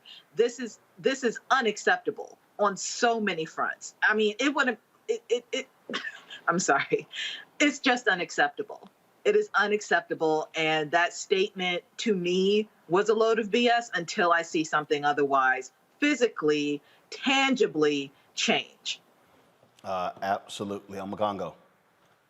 I found it interesting. I was kind of reading that with a little bit of a third eye, and they talked about cheating people with dignity who are in our custody. And I'm like, okay, well, if these guys didn't fully cross the border yet, if they're kind of like still on the Mexico side, does it justify what they did? You know what I'm saying? And so I thought that was very interesting in terms of how it was worded. But like Kelly said, until we hear some real consequences and see some real action, in addition to all of the other nonsense that needs to stop, like stopping these flights and letting people know, not letting people know where they're going, these are just words to try to quell a situation, but we need to see some real consequences. Absolutely. And so we will be looking for more of that and so to see what happens next. So, yeah, it's going to be quite interesting. All right, folks. You know what time it is?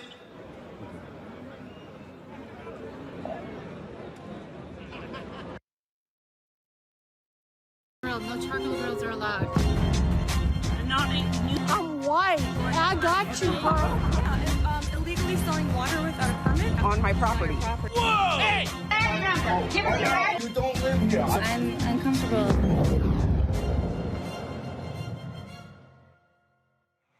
Well, a Karen in Connecticut slaps and harasses a young sailor in a pizza parlor. Watch this.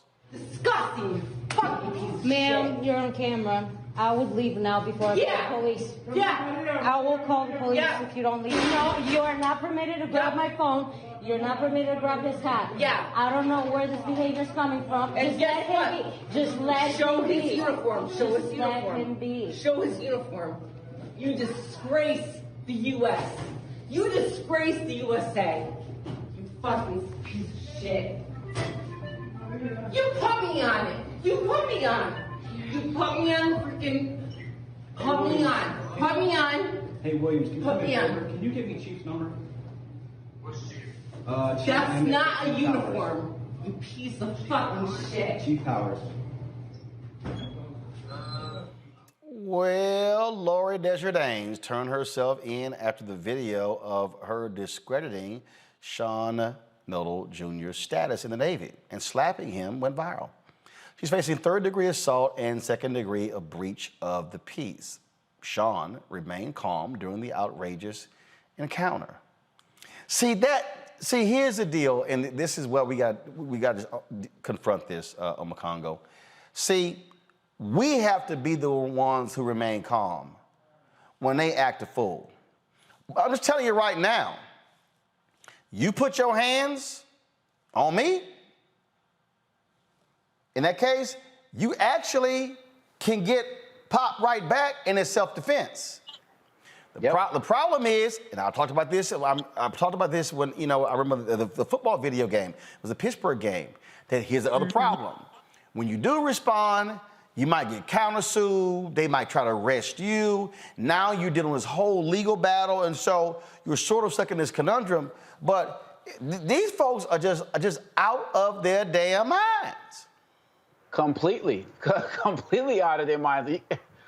Man, I don't understand. I mean, I understand how he was able to maintain his composure, but it seems like going off of what you're saying, because, police show up and let's say he does respond, physically, they're going to come for him first, period, bottom line, right? And so we have to understand that. And so we do have that legal recourse, but I'm thankful for social media, thankful for these cameras, because that's our recourse, Roland. Yeah, it's going to be extra time, filing these lawsuits and all of these other types of things. Luckily, she got fired from her job as well, but that was because we were doing the work. And when I say we, I'm talking about everybody out there who knows that this is unacceptable. And there's going to be some situations where we're not going to be able to keep calm because ultimately the system is still going to be stacked against us in some way, shape, or form. But we deserve better than this. And isn't there also extra charges that there could be for attacking somebody who's a member of the military as well? And to be quite honest, this is kind of connected to the Hoffmeyer thing, man. You just see it at every level. They're trying to come for us, whether it's our hair, whether it's a uniform, whatever it is. And enough is enough. It's enough. I agree. Kelly? Absolutely. To me, when I first saw this, it was very reminiscent to me of how soldiers would come home from war, World War I, even Vietnam War, and still be discriminated against under Jim Crow laws and the like. Like, she felt in her heart of hearts like she just knew this man wasn't a real soldier because he was a man of color, because he was Black or whatever ethnicity he is. And the fact that she felt so emboldened to assault someone, a soldier no less, because she thought he wasn't a soldier, shows me that it does not matter whether you're in uniform, whether you've served your country or not. Your skin is viewed as a threat. Your skin is viewed as a weapon.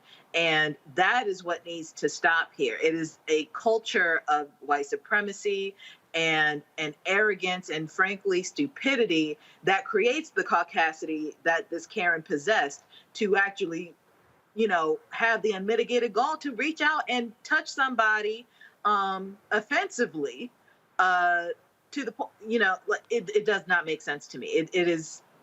It's absurd. I keep saying, these folks gonna end up getting their ass whooped, and then they're gonna, oh my God, I got beat. Don't put your hands on people. Don't put your hands on people. All right, folks, some sad news, and that is this here. Comedian Anthony A.J. Johnson, best known for his role as Easy on Friday, appeared in many other films, including House Party, Minister Society, Lethal Weapon 3, The Players Club, and BAPS. He has passed away. His family announced that he passed away at the age of 55. No cause for death was given. He also appeared on Martin and Malcolm and Eddie, and so certainly our prayers go out to comedian A.J. Johnson. Man, 55 years old. Also, Pastor Carl Bean has been laid to rest. He was a Motown artist who released the 1978 Billboard charting song, I Was Born This Way, which inspired Lady Gaga's Born This Way. Archbishop Bean funeral took place on Saturday. He became a pioneer in the gay community, starting the Minority AIDS Project and Unity Fellowship Church movement in LA for openly lesbian, gay, bisexual, and transgender African Americans. Growing, the church grew into a national movement, creating the first black church for the LGBT community. Archbishop Carl Bean passed away at the age of 77. Also, family, friends, and fans got to say their final farewell to award-winning gospel singer Lee Williams. Williams founded Lee Williams and the Spiritual OCs, a quartet formed in the late 1960s. They performed soul-filled gospel music for nearly 5 decades. The group won several Stellar Awards and a Soul Train Award. Williams' funeral was held in his hometown of Tupelo, Mississippi. He passed away at the age of 75. All right, folks, certainly thoughts and prayers go out to all of them, these African Americans who have passed away, and so we certainly honor their work and what they contributed to our society. All right, folks, coming up next after this very quick break, we're going to talk about your workouts. What you need to do to, if you think you're doing stuff right, you ain't seeing the results, how do you switch that thing up? That's next on Fit, Live, Win, right here on Roland Martin Unfiltered, streaming on the Black Star Network. When you study the music, you get Black history by default. And so no other craft could carry as many words as rap music. I try to intertwine that and make that create whatever I'm supposed to send out to the universe. A rapper, for the longest period of time, has gone through phases. I love the word. I hate what it's become, and to this generation, the way they visualize it. Its narrative kind of like has gotten away and spun away from, I guess, the ascension of Black people.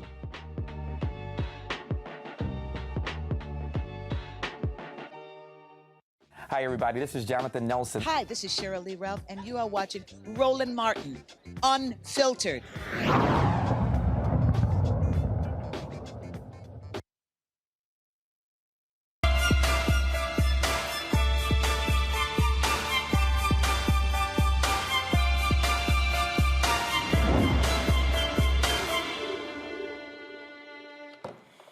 All right, y'all, we all want to get in better shape, so people hit the gym, but what happens if you don't have a trainer? How do you know you're working out correctly?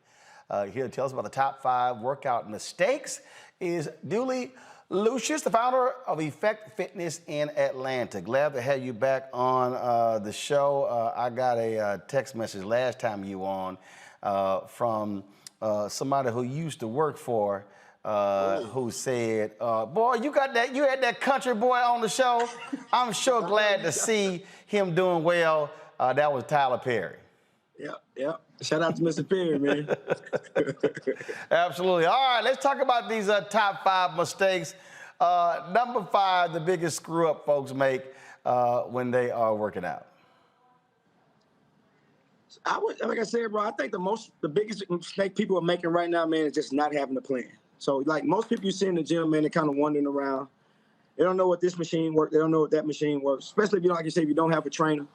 And I think if you could just educate yourself on simply looking at the machines. Every machine in the gym today, it shows you exactly what body part is working on. So when you're walking in the gym, just simply spend 5 or 10 minutes just educating yourself. If you say, I'm going to do arms today, walk to every machine, look at it. It's going to tell you exactly what to do. And man, just educate. I want to work biceps today. I want to work chest today. I want to work triceps. Just look at the machines and just educate yourself on simply just that part right there.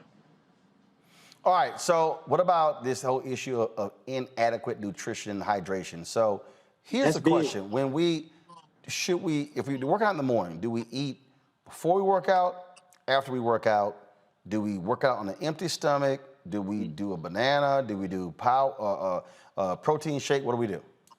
I'm thinking you're doing a little bit of both. So right before the workout in the mornings, which is, in my opinion, it's just my opinion, Ro, it's the best time to work out. Because if you ever miss in the morning, you still got the opportunity to get back in the gym in the afternoon. So in the morning, the best time, to me, it's the best time to work out. You got a little room for error. Because if you miss in the afternoon, there's no way you're getting back in there super late at night. But I would suggest you eating something light, like a piece of fruit, like maybe a protein shake right before a workout. But the key meal rolling is right after the workout. Like, you see so many people that don't know what to eat after the workout, and they end up not having a plan, so they're going to get something fast. They end up at some damn fast food restaurant. So I think the most important part is make sure you put the right stuff back in after the workout, because that body is burning. Your body is burning. Your body is burning. So you want to make sure you want to put that protein in there, make sure you got something, because that body is burning that fat. So you want to make sure you're putting the right stuff back into your body after the workout. Okay. All right.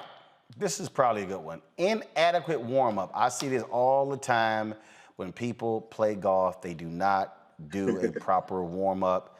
And they see me over there stretching, using my bands, and I'm like, all right, y'all going out there and try to hit cold, see what happens. Yeah. Like I said, that's the warm-up. That's the warm-up. That's getting to the gym early. That's having a plan, man. Like I said, from playing golf, for any sport, if you don't warm up properly, I'm telling you, it's not happening. It's just not happening. It's not happening. All right, let's see here. This is probably, I don't know if Kelly and Congo, y'all have this issue. Resting too long in between sets. How long are we supposed to rest? 5 to 10 seconds max, man. 5 to 10 seconds max. But that's where that accountability. 5 to 10 seconds, not like 30? What? No way. No way. No way. Okay. 5 to 10 seconds, man. You got to be back in that next set. You got to be back. But that's what I'm telling you. If you might not have a trainer, but you got to at least have an accountability partner. Even trainers don't like to work out by themselves. Like, I never like to work out by myself. So 5 to 10 seconds, that one person go, you should be hopping right back in after them. Okay. All right. Let's see here. All right. No flexibility training. Explain that. That's just the same way you talking about warming up properly. Most people, like I said, have no clue what that means. But that just means just getting warm, man. That's a proper stretch. That's a proper stretch, not only before the workout rolling, but after, because your body is super tight after that workout. That's one of the most key times to stretch is right after your workout. Make sure you don't just get in your car and ride 20, 30 minutes back to your destination. Now you're like, oh, my whole body's locked up on me. All right. Kelly Congo, y'all got any questions? Anything y'all been doing wrong you need some help with? When I'm in the gym, I'm actually pretty good at it. But what about for those who don't have the gym membership, who still want to work out? What tips do you have for them who are just getting started? A lot of my friends, myself included, we canceled our gym memberships because of COVID. So the working out and stuff has been increasingly difficult, even more than it was when I was going in the gym, because now I'm afraid to go in the gym because I'm just like, ew, COVID, So how do you, any tips for like inside the house, or because now it's getting colder, so you can't do the outdoor stuff as much. So any tips that you can give us, that'd be great. And back to the same thing, right? Whether you're on subscribing to some app, whether you're on YouTube, like I said, you find you somebody where you know that you can relate to, as far as we're talking about just getting that body moving. We're talking about music. We're talking about just stepping. Body weight exercises. You don't need a whole bunch of equipment anymore. Like I said, most of the people going to the gyms don't know how to use these pieces of equipment anyway. So whether we're doing high knees, whether we're doing the basic jumping jacks, the squats, there's just the sit-ups and the push-ups, you literally just start with that. You create your regimen and you just stick to that every day. You can do squats, sit-ups, push-ups, and high knees every single day. You can do that every single day. You're not going to overload on squats, sit-ups, and push-ups, because you use your legs every day, you use your arms every day, and you need to be using your stomach every day. So you'll be fine with that. Congo? So one of the questions I have is about rest, because people used to say, every other day, get your workout in. Now you're seeing some of these apps, they're saying 21 days straight. Where do you see it as it relates to resting your body nowadays? It's going to be different. It's going to be different per your body. You know what I mean? Like I said, what may work for me won't work for you. And that's why it's so key to not listen to people who just say, okay, 21 straight days. Some people, ain't no way you can handle that. And then what if I feel great on the 21st day? Why would I stop? You know what I mean? So I always tell people, it's for you. It's for you. These workouts are for you. That's why you need to find out exactly what works for your body. I'm not one of these people to come tell you what worked for me and help me get in shape. I want to work with you on what you need for you and your body. All right, then. All right, Dooley, where can people find you? Effect Fitness, man, on Instagram. Same thing on Facebook. Follow us. Hit us up, man. Download our app, Effect Fitness on Demand. I promise you'll love it. You promise we gonna love it? I promise you'll love it. Right from your own living room. You ain't got to come to the gym. Well, look, Doc, we certainly appreciate it. And again, folks got to get right. You know, we've got, of course, the winter season coming up. And so I'm quite sure folks want to be straight. Don't want to get caught off guard in the season. We appreciate it. Thanks a lot. Thank you, Ro. All right, thank you very much. All right, folks, that is it for us. Let me thank Makongo and Kelly for joining us on our panel today.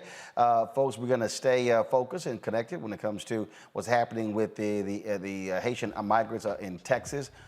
I will be pressing the White House again to get somebody on the show. Hopefully, we're going to have the Congressional Black Caucus on the show tomorrow as well. If y'all want to support what we do, be sure to join our Bring the Funk fan club. Where every dollar you get goes to support this show. Cash App, $RM Unfiltered, PayPal.me/R Martin Unfiltered, Venmo.com/RM Unfiltered. Zelle is Roland@RolandSMartin.com, Roland@RolandMartinUnfiltered.com. Don't forget to also download the Black Star Network app. That's right, folks. You can watch us right there on the app on your iPhone, your Android phone, Apple TV, Android TV, Roku, Amazon Fire TV and Fire Stick, Xbox One, plus Samsung Smart TV. So please support what we do, folks. We are at 12,000 downloads. We already passed 10,000. Our next goal is to get to 20,000. So let's make it happen. Share with others. Spread the word, folks. We got some great stuff that we're doing. And I cannot wait to unveil the next steps for us. That's it. I'll see you guys tomorrow right here on Roland Martin Unfiltered on the Black Star Network. Holla!